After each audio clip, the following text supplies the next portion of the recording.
আজকের আলোচনার বিষয় ঠাকুরের নরেন, নরেনের ঠাকুর, পর্ব 14। এখন তো শীতকাল, এবং শীতকাল মানেই পিকনিকের সময়। এই সময়টায় চারিদিকে পিকনিক লেগেই থাকে, এবং আজকে আমরা ঠাকুরের পিকনিক করার একটি ঘটনা তুলে ধরবো এই আলোচনায়। ঠাকুরের ভক্তরা যখন প্রথম ঠাকুরের কাছে আসতেন, মানে স্বামীজি, রাখাল মহারাজ, লাটু মহারাজ, যোগীন মহারাজ এবং আরও অনেকে, তো প্রথম দিকে ওনারা দক্ষিণেশ্বরেই থেকে যেতেন প্রায় দিনই। বেশিরভাগ সময়ই দক্ষিণেশ্বরই কাটত, এবং দক্ষিণেশ্বরের মধ্যে সবথেকে বেশি সময় কাটত ওই পঞ্চবটি বনে। ওই বনেই ধ্যান জপ করা, সাধন করা, আবার কখনো গাছে দোল খাওয়া, গাছে উঠে খেলা করা, গঙ্গার পাড়ে দৌড়নো। আসলে তখন তো এনাদের সকলেরই বয়স ওই 19-20 বছর হবে, মানে বেশিরভাগ ভক্তেরই, মানে রাখাল মহারাজ, স্বামীজি, যোগীন মহারাজ, এনারা সব ছেলে ছোকরা বলা যায়। তাই জন্যই সাধন ভজন, কাজ, খেলা, আড্ডা ইত্যাদির মধ্যে দিয়েই দিনটা কাটত। এবং এরই মধ্যে একবার ঠিক করা হলো যে পিকনিক করা হবে ওই পঞ্চবটি বনেই, এবং এই পিকনিকে এই ছেলে ছোকরারাই রান্নার দায়িত্ব নেবেন। তারা নিজেরাই যা পারবেন করবেন, বাইরের কাউকে এর মধ্যে আসতে দেওয়া যাবে না। এবং এই পিকনিকের রান্নার ভার গিয়ে পড়ল স্বামীজির কাঁধের উপর।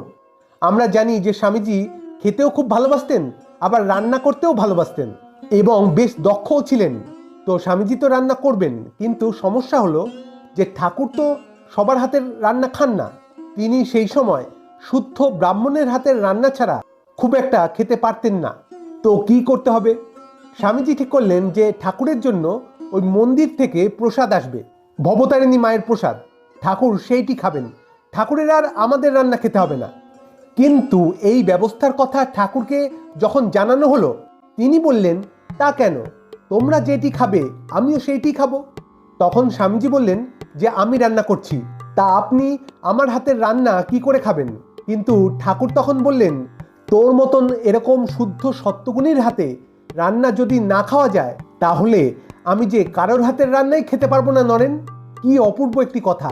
স্বামীজি কিন্তু তাও অনেকবার জেদ করলেন, কিন্তু ঠাকুর কিছুতেই শুনলেন না। তিনি সবার সাথে বসে ওই স্বামীজির হাতের রান্নাই ওখানে আনন্দ করে খেলেন। এইভাবেই ওই মহান তীর্থস্থান অর্থাৎ দক্ষিণেশ্বরের ওই পঞ্চবটি বনে ঠাকুর এবং স্বামীজির এই পিকনিকটি এভাবেই সম্পন্ন হলো। বিষয়টি খুব সাধারণ হলেও এই ছোট্ট ছোট্ট বিষয়ের মধ্যে কত গভীর জিনিস লুকিয়ে থাকে। একদিকে স্বামীজি তার গুরুর জন্য অর্থাৎ ঠাকুরের জন্য কত সুন্দরভাবে ভাবছেন, ঠাকুরের কোনটাতে অসুবিধা হবে, কোনটা সুবিধা হবে, ঠাকুরের জন্য আলাদাভাবে কি করা যায়, মানে কত ম্যাচুরিটি দিয়ে তিনি যত্ন করছেন ঠাকুরের। তখন তো স্বামীজির বয়স 19-20, মানে একদম ছেলে মানুষ।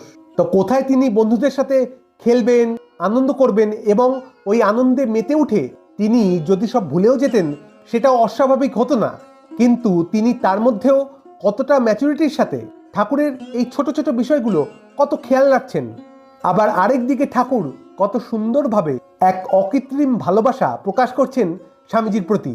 মানে এটি একটি সাধারণ পিকনিক হলেও এর মধ্যে এই দুজন দিব্য পুরুষের যে ঐশ্বরিক পবিত্র একটি সম্পর্ক, সেই সম্পর্কের সৌন্দর্যই কিভাবে প্রকাশ পেয়ে ওঠে। আজ এটুকুই, আবার দেখা হবে অন্য কোনো ভিডিওতে। ভালো থাকবেন, সুস্থ থাকবেন। ধন্যবাদ। জয় ঠাকুর।